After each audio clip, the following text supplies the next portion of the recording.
night crew, this is Zephyr, broadcasting from the frequency that gets you. Late night channel. Ever notice how your brain hits different after the sun goes down? Like suddenly you're solving the mysteries of the universe while brushing your teeth. Or having breakthrough moments about why you still think about that awkward thing you said in 7th grade? Welcome to the wavelength, where your thoughts get honest and slightly unhinged. Speaking of late night revelations, I've got a personality probe that's about to call out your entire romantic strategy. We're talking about confession styles, because apparently your flower preference spills all your dating secrets. Quick gut check. If you had to choose one flower that speaks to your soul, which one would it be? A. The bold, chase the sun energy of a sunflower. B. The dreamy, subtle magic of lavender. C. The classic, can't go wrong power of a red rose. D. The pure, effortless grace of jasmine. Hold on to that choice. Let it float around your brain like a random song lyric that won't leave. We'll decode what it reveals about your love life later. And trust me, it's gonna be uncomfortably spot on. Tonight's science deep dive is about to expose why your "I'll sleep when I'm dead" attitude might be more literal than you think. We're unpacking the brutal mathematics of sleep debt, because apparently your brain keeps better financial records than your actual bank account. Fair warning, this might make you want to go to bed immediately.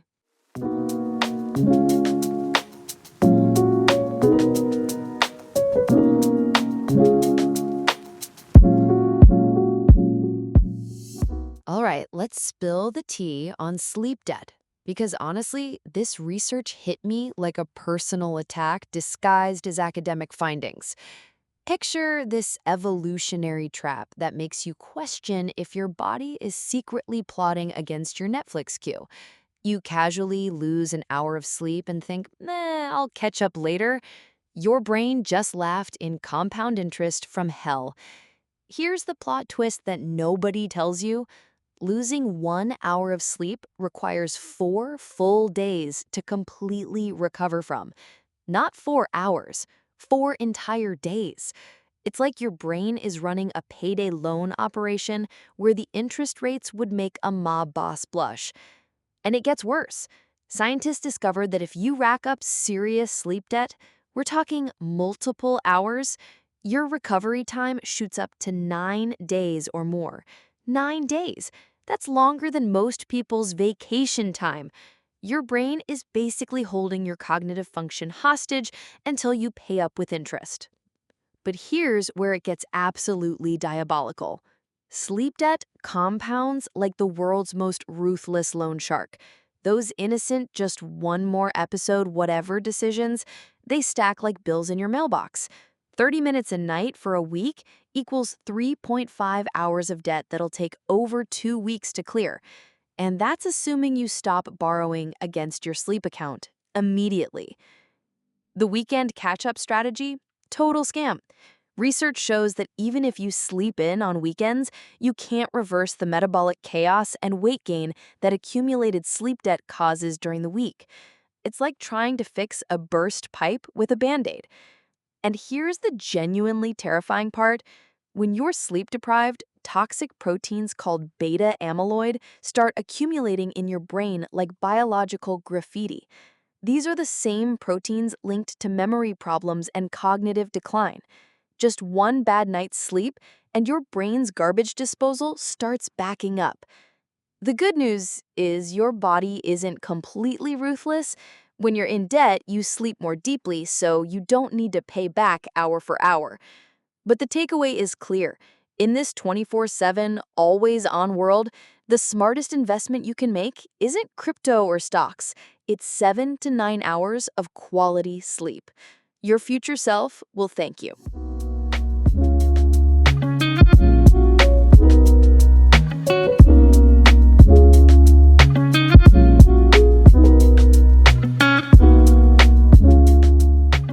Now back to that flower situation, because your subconscious has probably completely moved on by now.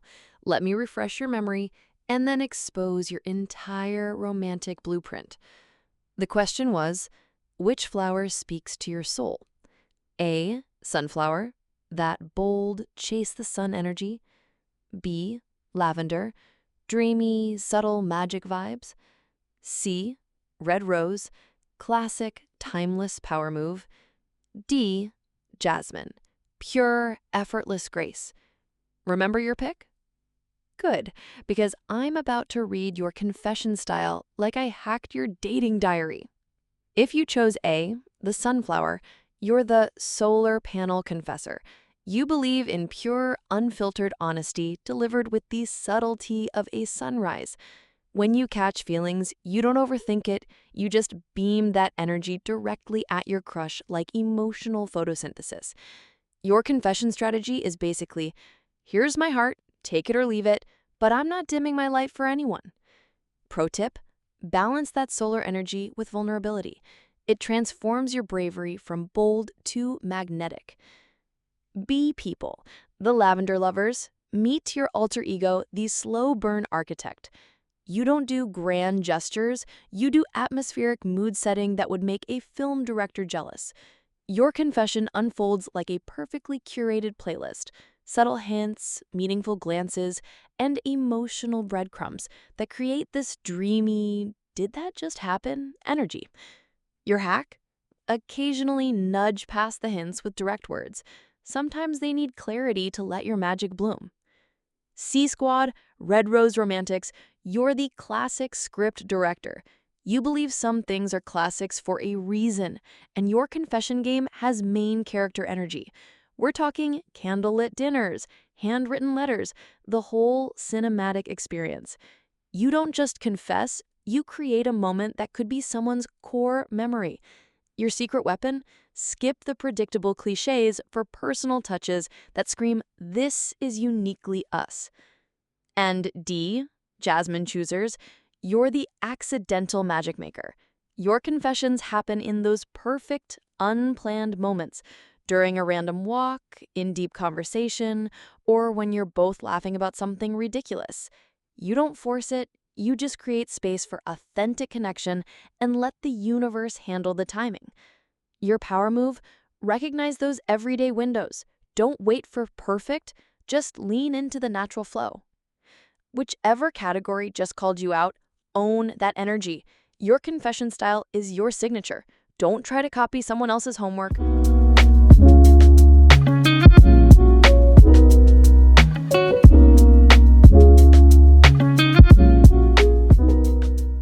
Time for some listener love. Your messages have been feeding my chaotic academic soul all week.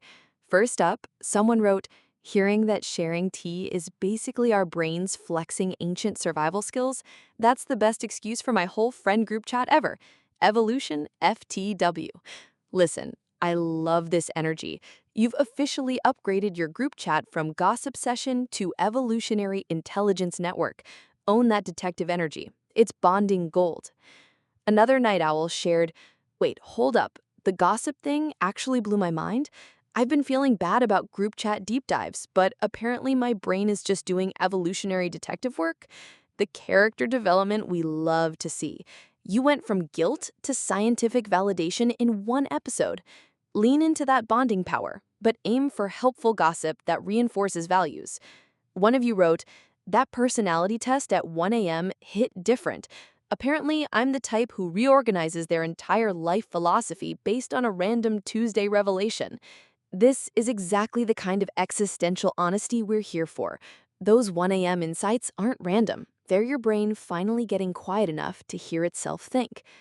Midnight Thinker 21 shared, use that flower confession style at a coffee shop. Turns out I'm definitely the Jasmine type. Had the most natural conversation ever, and now we're texting about quantum physics at 2 a.m. See? This is why we decode these personality patterns. You're getting a roadmap for authentic connection.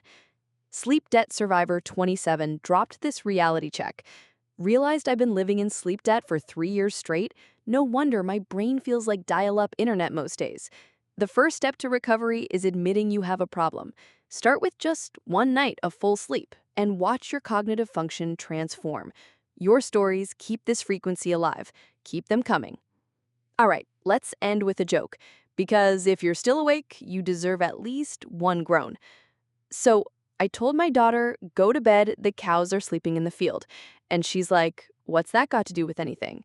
I said, that means it's past your bedtime. The groan you just made, that's the sound of your brain reluctantly storing information it didn't ask for. You're welcome. That's tonight's transmission from your after-hours brain frequency. We talked confession styles disguised as flower preferences, discovered that sleep debt is basically emotional cryptocurrency with terrible exchange rates, and hopefully gave you some validation for your late-night group chat activities.